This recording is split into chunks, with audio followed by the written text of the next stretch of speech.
store leader mandiri, ada beberapa poin yang dapat kita highlight. Yang pertama adalah entrepreneurship. Sebagai seorang store leader, kita juga dituntut memiliki jiwa entrepreneurship yang tinggi atau ownership. Sebagai seorang owner, kita juga harus memperhatikan untung dan ruginya dalam menjalankan suatu perusahaan. Kita juga dituntut untuk meminimalkan biaya dalam hal operasional kesehariannya.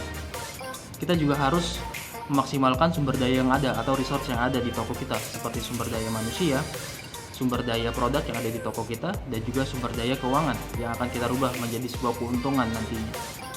Kita juga harus melihat pandangan ke depan atau opportunity yang ada di depan yang dapat kita raih dalam hal 3 bulan, 6 bulan, atau 1 tahun ke depan. Kemudian kita sebagai seorang store leader mandiri juga dituntut menjadi seorang coach. Selayaknya pelatih di dunia olahraga, kita juga harus mengembangkan tim kita, memperbaiki dan juga menyemangati tim kita. Kita juga harus selalu memberikan feedback yang positif pada tim kita ketika mereka sedang membutuhkan bantuan kita. Kita juga harus mencontohkan sebagai seorang yang dapat ditiru kebaikannya, dan juga kita tidak boleh melakukan hal-hal buruk yang dapat dicontoh oleh tim kita nantinya. Kemudian kita sebagai seorang store leader mandiri juga dituntut menjadi wise. Wise dalam arti kita harus sesuai dengan prosedur yang berlaku di perusahaan. Kita juga tidak boleh subjektif dalam hal menilai sesuatu, dan kita juga berorientasi kepada perusahaan dan tidak memiliki kepentingan pribadi di dalamnya. Kita sudah memahami tentang behavior atau sikap perilaku apa yang harus dimiliki sebagai store leader mandiri. Sekarang, kita juga harus memiliki metode kerja yang tepat. Metode kerja ini terbagi beberapa bagian yang saling berkaitan. Produktif. Kalau kita berbicara tentang produktif, berarti kita berbicara tentang rumus, yaitu keuntungan. Artinya adalah bagaimana seorang store leader mandiri mampu menghitung atau mengkonversikan segala sesuatu yang dilakukan di dalam toko menjadi sebagai suatu keuntungan, dan keuntungan itu adalah sales. Cara mengatur menggunakan waktu secara efektif dan efisien dalam segala aktivitas membuat seorang leader mampu mengambil segala prioritas sehingga mampu menyelesaikan banyak pekerjaan dengan tuntas karena memperhitungkan waktu. Tuntas karena adanya skala prioritas sehingga orang yang ada di dalam toko terbiasa mengikuti gaya pengikutnya untuk melakukan hal-hal yang produktif. Produktif adalah ujung dari segala hal yang kita lakukan di toko. Bagaimana space menjadi produktif, bagaimana orang-orang menjadi produktif sehingga bisnis kita ini menjadi produktif. Komunikatif. Kemampuan berbicara lintas jabatan dari seorang leader sangat penting dalam hal ini. Bagaimana seorang leader memimpin jika cara berkomunikasi kita tidak jelas? Bagaimana kita berbicara dengan lawan bicara kita dengan baik jika kita tidak memahami dengan siapa kita berbicara? Dan yang paling penting adalah bahasa yang kita gunakan adalah bahasa-bahasa yang sesuai dengan kondisi saat itu. Pengendalian diri kita dalam berkomunikasi juga sangat penting. Metode kerja dengan komunikasi yang baik sudah kita dapatkan dalam materi public speaking. Ayo kawan-kawan, kita biasakan diri kita untuk menggunakan teknik berbicara yang baik kita dengan yang kita dapatkan dari public speaking sebagai pelengkap dalam menjalankan metode kerja komunikasi.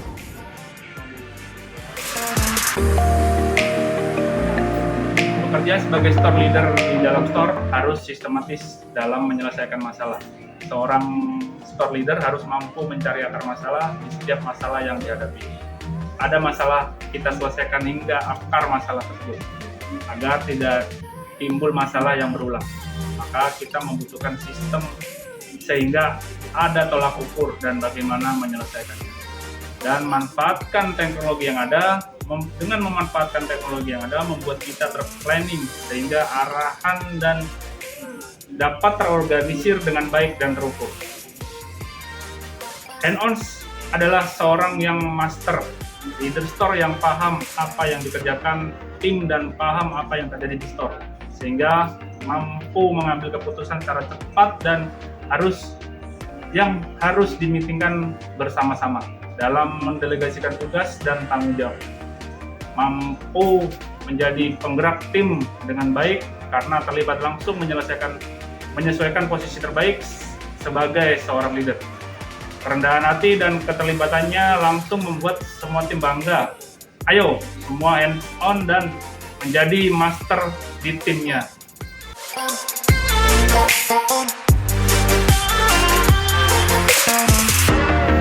Semangat pagi kawan-kawan semua.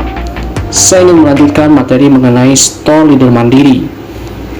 Di mana dalam store leader mandiri, kita harus punya yang namanya action atau tindakan kita sebagai seorang store leader. Apa saja action atau tindakan kita dalam keseharian kita di store? Yang pertama, kita harus bisa menjalankan yang namanya kontrol terhadap tim kita, mampu mengendalikan toko kita, baik itu yang internal toko atau eksternal toko. Kadang kita harus berada di tengah atau di belakang atau di depan. Selalu melakukan evaluasi pencapaian terhadap aktivitas tim kita. Apakah mereka melakukan hal-hal yang produktif? Selalu melakukan cek dan recheck. Bagaimana operasional berjalan dengan baik. Yang kedua, kita harus bisa menjadi yang namanya troubleshooter. Sebagai orang terakhir di store yang harus mampu menyelesaikan masalah. Masalah pasti ada, dan kita harus punya solusi untuk menyelesaikan masalah tersebut. Solusi adalah yang bisa memberikan keuntungan terhadap perusahaan kita, dan tidak merugikan terhadap perusahaan kita, dan tidak merugikan terhadap customer kita, tetapi memberikan keuntungan buat kita dan customer. Selanjutnya, kita sebagai seorang store leader mandiri, kita tidak boleh mengalihkan masalah ke bawahan atau atasan kita. Karena kita sebagai seorang store leader mandiri harus memberikan suatu solusi yang cepat, tepat terhadap suatu masalah. Yang ketiga, kita harus melakukan tindakan yang namanya menjadi seorang developer, mampu memberdayakan tim kita. Dengan keterbatasan tim yang ada, kita harus menempatkan tim kita, menjadikan mereka lebih produktif dan efektif. Juga mampu mengembangkan bisnis kita, tentunya untuk toko kita, agar bisa menjadi toko yang terbaik dalam hal pencapaian dan hal-hal lainnya.